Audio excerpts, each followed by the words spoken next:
Right, we're gonna just do the signal box now.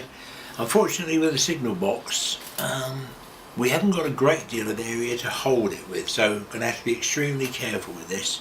Probably going to have to hold it within the roof area.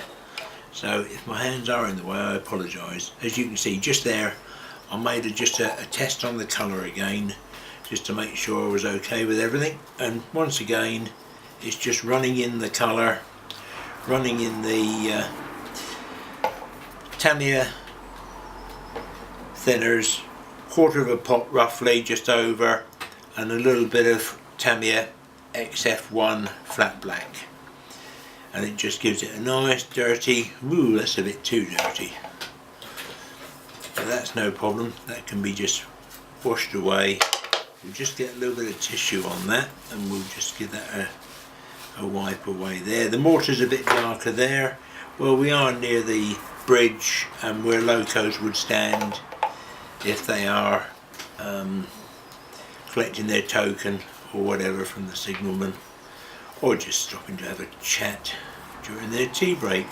So that's a little bit darker than I would have liked on that corner, but I'm not going to worry about it. Don't worry about it. It's the sort of thing that don't worry. Could possibly have happened. Under here, just we don't do worry in we this don't workshop. do worry. No, just run again. A nice little bit down over there.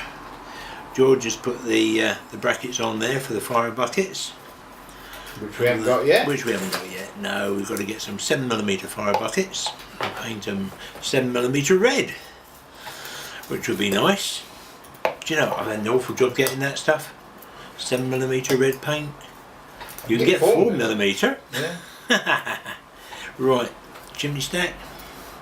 Beautiful chimney stack. I'm really impressed with that. I've got to say that the shape of the chimney stack, it just gives a little bit of a sort of contour there. Unfortunately, it's going to be at the back of the layout and it won't actually be seen, but it's just nice to know it's there and the detail's been put in and the care has been taken to make sure it looks about right.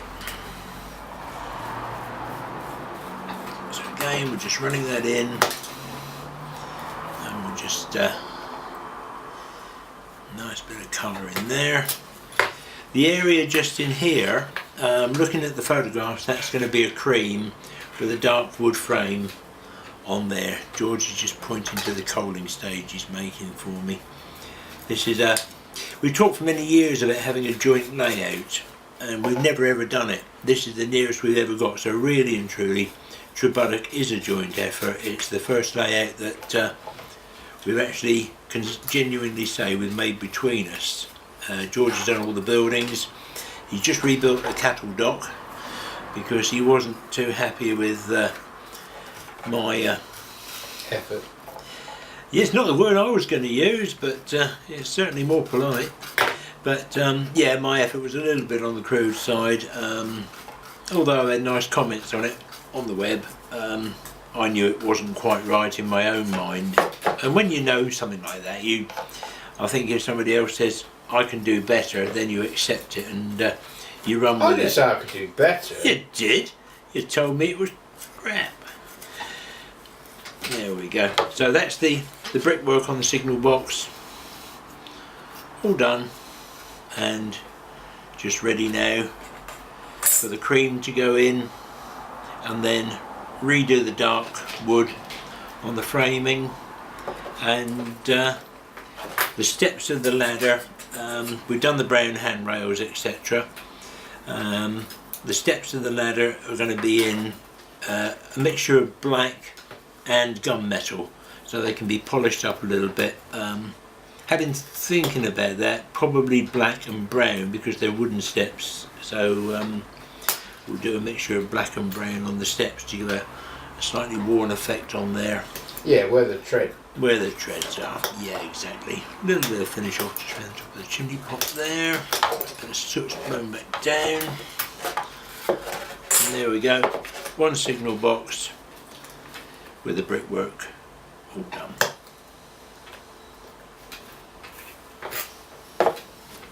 Okay.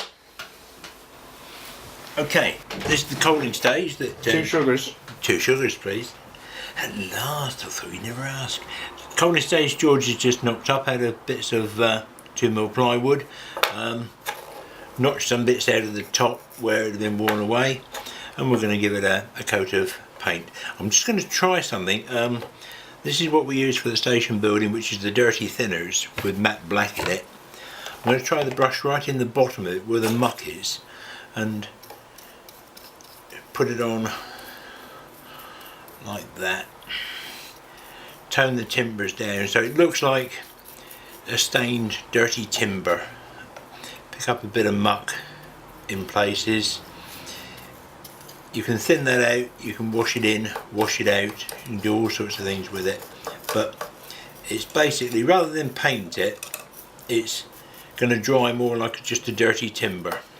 And if necessary, you could always add more matte black or whatever you wanted to do with it to give it a slightly different colouring. Make sure it runs in all the seams in each direction. Don't worry about which way it's being painted because it will not show brush marks and that sort of thing afterwards. If it's not dark enough, I'll go over it with some matte black, which is how I normally do them, with a matte black paint. But I thought I'd just try something different with this one and see how it came out. I enjoy experimenting with different things, trying different things. Some work, some don't, and it's you don't learn if you don't experiment. Like any good scientist will tell you, you've got to experiment with things. So working this in, it will be covered in coal and that sort of stuff around it, and I shall also get some black weathering powders in a moment and go over it with the weathering powders as well and weather that in.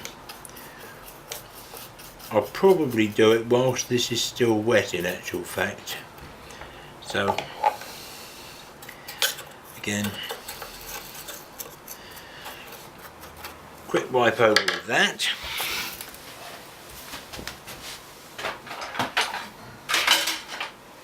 Grab a little bit of Carr's weathering powders, and these are just the black soot powder. Grab a nice fresh brush that's a bit dry. Dab in the powder, tap it off a little bit so it's not hanging too much, and then just put a little bit of weathering powder down over. So we've got a nice sooty area, but leaving the grain of the timber to show through so that it actually doesn't look like it's been painted. It looks more like it's coal dust staining timber as opposed to painted timber, if you like. And that's just another way of doing it. A little bit of an experiment, never tried it before. I'm quite pleased with this, it seems to be working quite well. I usually do this on tissue or paper so as not to get it all over the workplace, but this is only one of my end boards for the layout, so this can be wiped off afterwards. Just tap a little bit more there, a little bit more on there. The lower half of this will be covered in coal dust anyway,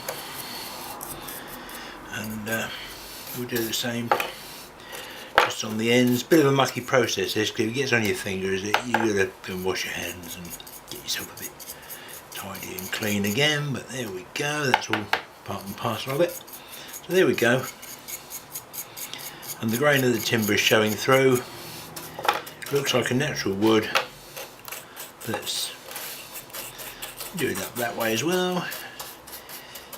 Bit of timber laying on there.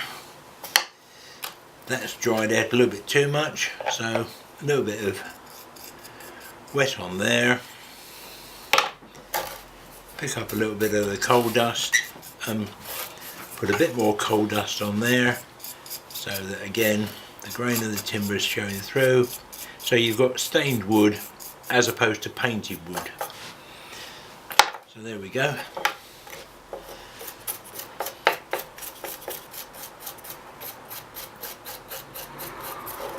And there's contrast, there's colour, there's tone, there's texture, everything in there, showing a dirty old coaling stave. Or coal. Looks quite realistic, that, mate. Coal, what's it, whatever it would be. Again, How do you have to secure that on there then? Does I've it? just given it a wash with the Tamiya thinners, George, that's all. So George is out of the room making a coffee. Yeah, as you can see. Thank you very much. Put him on there. Can I get by then, dear? Yep, there you go, mater. And so that's that done. It looks darker there. Yeah, it will do. Is that? Yeah, I haven't finished it, that's why. So you've got to keep an eye on him. He's absolutely useless without me around. You see the way we cut the tops of the stave as well to emulate damage over years. Oh, that looks pretty good then. There we go. So, We'll see it on the Little bit layout inside soon with some there. coal in there. yeah, a little bit more just in there. As I say, if the soot isn't sticking, just wet it a bit. When I'm working on vehicles on wagons and that sort of thing, if you breathe on them, it warms the metal up a little bit and things Especially actually with your stick to breath. God. Why they don't bloody melt them? it. Amazing what we can do. Right, so there we go. That's ready now to go onto the layout. Very nice. There's Andy's pannier tank. Oh no, that I've got this looking nice, Andy. Yeah. Now I found out what you do. What do you do? You take it off of autofocus. Oh, right. Come and have a look at this. Alright. Oh, that's nice. Yeah, you got better there, haven't you? I'm just going to turn your light around here. No,